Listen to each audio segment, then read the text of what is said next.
नमस्कार दोस्तों, आप सभी सोशल मीडिया के व्यूअर्स को हमारे यूट्यूब चैनल भारत नीति में स्वागत है।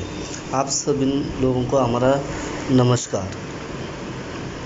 हमारे भारत नीति इस चैनल में आप लोग ये देखेंगे कि जो हमारे भारत में जो राजनीति के अलग अलग पहलू है उसके पूरे विश्लेषण हम यहाँ पे बताने की कोशिश करेंगे। हम यहाँ पे कुछ पुराने वीडियोस का रेफरेंस लेके और जो भी हमें डॉक्यूमेंटेशन मिलेंगे उसके ऊपर ही हम बात करेंगे, कोई फेक न्यूज़ नहीं चलाएंगे। तो आज का हमारा पहला टॉपिक है गठबंधन। शिवसेना और भारतीय जनता पार्टी के बीच में जो गठबंधन था 25 साल पुराना, वो आखिर टूटा तो टूटा, क्यों टूटा? ये जो रीज़न्स है इसके अलग अलग रीज़न है, लेकिन इससे पहले भारतीय जनता पार्टी और शिवसेना का जो अलायंस था वो क्यों महत्वपूर्ण था, क्यों हम इसके बारे में चर्चा कर रहे हैं, इसका एक छोटा सा रिकैप हम एक वीडियो की ओर से देखेंगे। भाजपा शिवसेना गठजोड़ 25 साल पुराना है। पहली बार 1989 में दोनों दलों के बीच गठजोड़ हुआ था। ये गठजोड़ पूरी तरह से महाराष्ट्र तक ही सीमित रहा। जब ये गठजोड़ हुआ तब जनसंघ के नए अवतार में भाजपा की स्थापना हुए मात्र 9 साल हुए थे।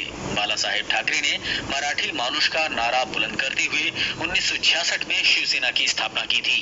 1990 में महाराष्ट्र में विधानसभा के चुनाव में दोनों दलों ने मिलकर चुनाव लड़ा और भले ही सरकार कांग्रेस की बनी हो, लेकिन गठबंधन का प्रदर्शन बेहतर था। भाजपा को 42 और शिवसेना को 52 सीट मिली। 1995 के विधानसभा चुनाव में भाजपा शिवसेना गठबंधन बरकरार रहा। शिवसेना ने जहां 169 सीटों पर तो भाजपा ने 116 सीटों पर चुनाव लड़ा। 1995 के चुनाव में इस गठजोड़ को शानदार सफलता मिली। शिवसेना ने 73 सीट तो भाजपा ने 65 सीटें जीती और इसे सरकार बनाने का मौका मिला। इस सरकार के मुख्यमंत्री के रूप में शिवसेना के मनोहर जोशी ने शपथ ली। बाला साहेब ठाकरे शिवसेना प्रमुख के रूप में बने रहे। उन्होंने ना तो कभी चुनाव लड़ा और ना ही कभी कोई लाभ का पद लिया। 1999 में राज्य में हुए विधानसभा चुनाव में इस गठबंधन को हार का मुंह देखना पड़ा। 288 विधानसभा सीटों वाले राज्य में इस गठजोड़ को मात्र 125 सीटों पर जीत हासिल हुई। भाजपा को 56 तो शिवसेना को 69 सीटों पर जीत मिली, जो बहुमत के आंकड़ों से 19 सीट कम था। नतीजतन कांग्रेस और एनसीपी गठबंधन ने सरकार बनाई। 2004 का विधानसभा चुनाव भी दोनों दलों ने साथ मिलकर लड़ा, लेकिन इस बार भी उन्हें हार का स्वाद चखना पड़ा और विधानसभा की सीटें घटकर 116 रह गई। 2009 के विधानसभा चुनाव में भाजपा शिवसेना गठजोड़ को अब तक की सबसे बड़ी हार का मुंह देखना पड़ा। भाजपा को 46 और शिवसेना को 44 सीटों के साथ ही ये गठबंधन मात्र 90 सीटों पर सिमट गया। 2014 के लोकसभा चुनाव में इस गठजोड़ ने भारी जीत दर्ज की और महाराष्ट्र में कांग्रेस एनसीपी गठजोड़ को साइडलाइन कर दिया। Bureau report, DD news.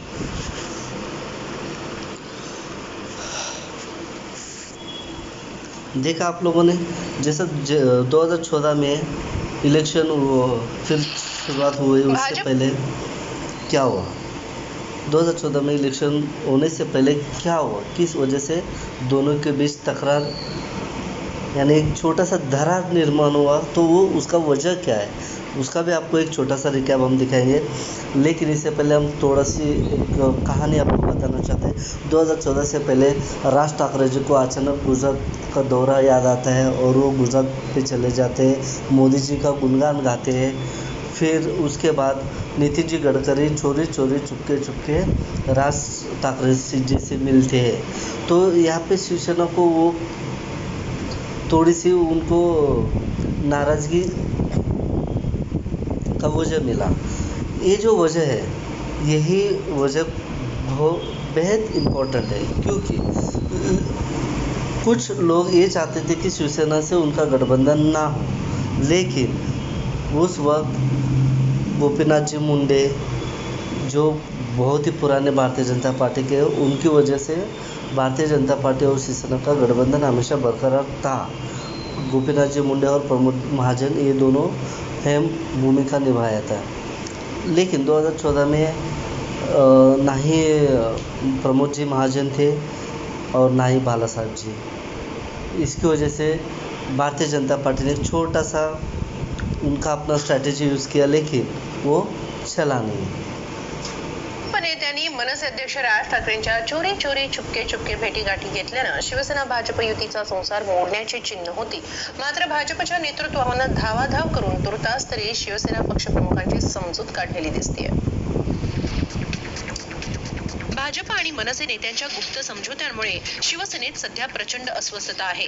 त्यामुळेच शिवसेना पक्षप्रमुख उद्धव ठाकरेंनी शिवसेना पदाधिकाऱ्यांची महत्त्वपूर्ण बैठक बोलावली तेव्हा भाजपच्या काळजाचा ठोकाच चुकला. भाजप आणि मनसे नेत्यांच्या गुप्त भेटीगाठींमुळे नाराज शिवसेना युती तोडणार की काय अशी शक्यता वर्तवली जात होती. ऐन निवडणुकांच्या तोंडावर काळी मोड नको म्हणून भाजपच्या नेत्यांची पळापळ सुरू झाली. सकाळी 9:15 वाजता भाजपचे महाराष्ट्राचे प्रभारी राजीव प्रताप रुडी यांनी उद्धव ठाकरेंना फोन करून त्यांची समजूत काढली.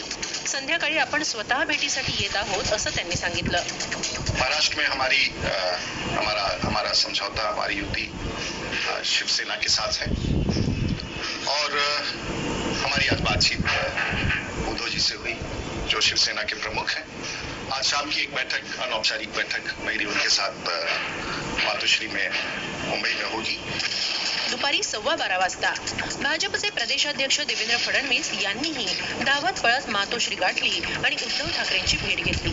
शिवसेना हा भाजपचा विश्वासू सहकारी असल्याची ग्वाही त्यांनी दिली.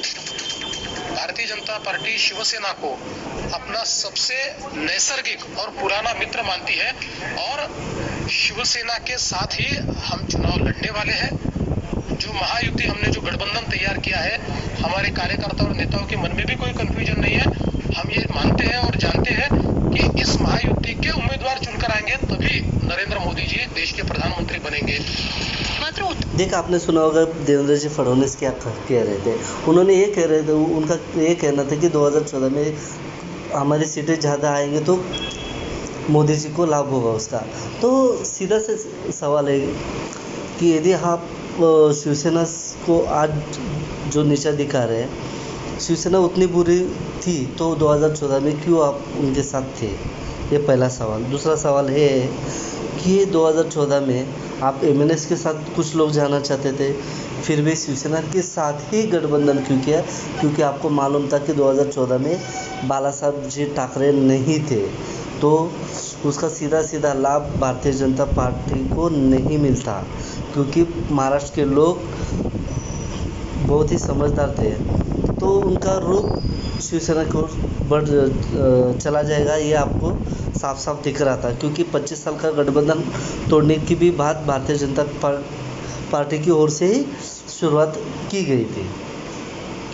यानी जो चोरी छुप के उनसे मिलना, फिर अचानक उन दोनों में एक अलायंस की बातें चलना, तो ये कहीं ना कहीं शिवसेना को आप ये कर रहे थे. लेकिन शिवसेना के उस उद्धव जी ठाकरे उन्होंने मोर्चा संभाली उस वक्त. फिर आप में भारतीय जनता पार्टी में कुछ हलचल तेज हुई, फिर दोनों में गठबंधन हुआ. 2014 में सीटें आई.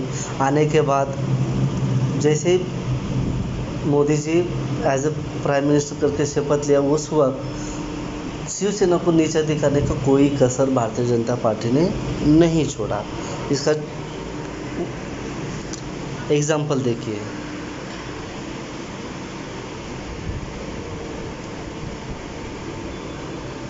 Cabinet expansion, PMO asked Shiv Sena for 2 names to be included in Modi government. केवल और केवल 2 नाम ही आप शिवसेना का दे सकते हैं, ऐसा उन्होंने प्रस्ताव शिवसेना को भेजा है. और वो भी जो कैबिनेट मिनिस्टर, वो कोई उसका बात नहीं हुआ. डायरेक्ट उनको जो उनके मन में है भारतीय जनता पार्टी को, वही एकदम छोटे पद दिए गए थे, मंत्री पद. आप ऑनलाइन सर्च करके भी देख सकते हो, कोई प्रॉब्लम नहीं. लेकिन यहाँ पे क्या होता है, एक नई नवेली दुल्हन तेलुगु देशम पार्टी जो चंद्रबाबू नायडू आंध्र प्रदेश की थी, तो उनको आप इमीडिएटली 3 से 4 मंत्री पद, और वो भी कैबिनेट मिनिस्टर के बड़े ओहदा के पद आप उनको दिए, और सबसे छोटे ओहदा के पद शिवसेना को दिए. ये कहीं ना कहीं शिवसेना को आप नीचा दिखाने की कोशिश किया गया है. वहाँ से जो शुरुआत हुई वो 2014 के ही अक्टूबर-नवंबर में जो महाराष्ट्र में इलेक्शन हुए वहाँ तक चला गया. फिर दोनों में सीटों का बंटवारा नहीं हो पाया किसी वजह से. क्योंकि शिवसेना आड़ी रही 165 और भारतीय जनता पार्टी 50-50 या फिर उससे भी कम सीटें देना चाहती थी। तो इसी बात से दोनों में गठबंधन वहाँ पे टूटा। फिर भी सब अकेले लड़ के भी भारतीय जनता पार्टी के 120 सीटें मिली और शिवसेना को 65 सीटें मिली, वो भी बिना बाला साहब जी के, उद्धव जी के नेतृत्व में। तो यहाँ लेकिन बाला साहब जी उस वक्त नहीं थे, उसका पूरा फ़ायदा शिवसेना को मिला। ये बात तो शिवसेना भी नाकर नहीं सकती है, क्योंकि जो आस्था बाला साहब जी के लिए महाराष्ट्र की जनता में है तो वो सभी लोग जानते हैं। तो उसी आस्था के ऊपर कुछ लोगों ने भरोसा रख के फिर शिवसेना को 65 सीटें दिया। तो इससे क्या हुआ, इसके बाद इनको डायरेक्ट भारतीय जनता पार्टी को 120 सीटें मिलने की वजह से वो अपने आप को बड़ा समझने लगे। फिर उन्होंने शिवसेना से बिना बात किए शपथ विधि कंप्लीट किया और एज ए सीएम करके फडणवीस उन्होंने अपना शपथ ग्रहण ख़त्म कर लिया। उसके बाद सीटों का बंटवारा, यानी जो मंत्री पद के कैबिनेट पद की सीट थे उसका भी बंटवारा उन शिवसेना से बात किए बिना उन्होंने अपने लोगों को सभी मंत्री पद दे दिए। लेकिन शिवसेना को एज ए डिप्टी सीएम भी पद नहीं दिया। वही बाकी दूसरे राज्यों में, छोटे छोटे राज्यों में दूसरों को एज ए डिप्टी सीएम भी दिया गया और अच्छे पद भी, कैबिनेट मिनिस्ट्री उनको दिया गया है हर राज्य में। लेकिन यहाँ पे इनको बहुत नीचा दिखाने की कोशिश की। इसकी वजह से शिवसेना कहीं ना कहीं नाखुश था। तो यहाँ से जो तकरार शुरू हुई वो थोड़ा बढ़ता ही गया। फिर छोटे छोटे जो कॉरपोरेशन इलेक्शंस होते हैं, महानगर पंचायत होती है, फिर तो हर जगह पे भी कभी अलायंस में चुनाव हुए, कभी बिना अलायंस में चुनाव हुए। तो ऐसे बढ़ते बढ़ते फिर इन दोनों में तकरार निर्माण हुआ। उसके बाद